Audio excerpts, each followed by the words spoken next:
hereby presented to the following students for facilitating the Global Nursing Training Course with Soka University, Japan from March 6 to 12, 2025, conducted at the UERM College of Nursing, Quezon City, Philippines.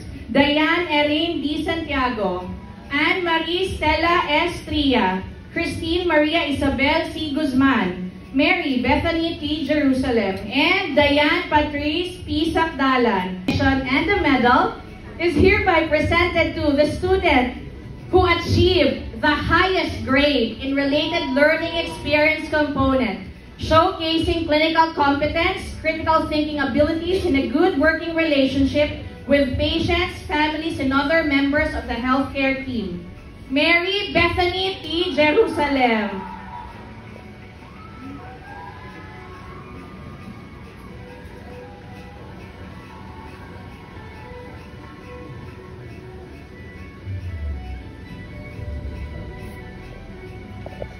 That's my baby.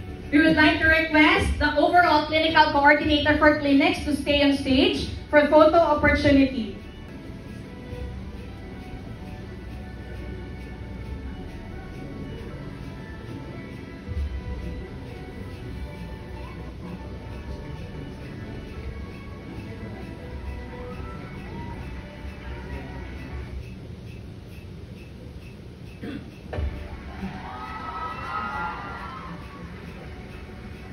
And other academic awards from the College of Nursing.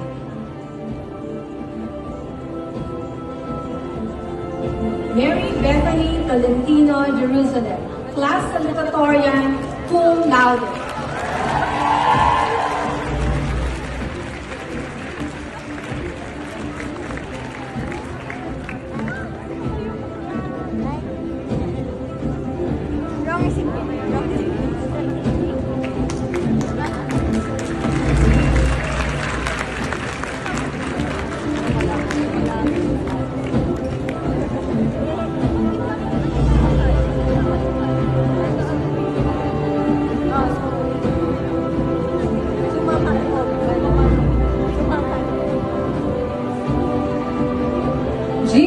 Marcus Sumdelia Tan, class valedictorian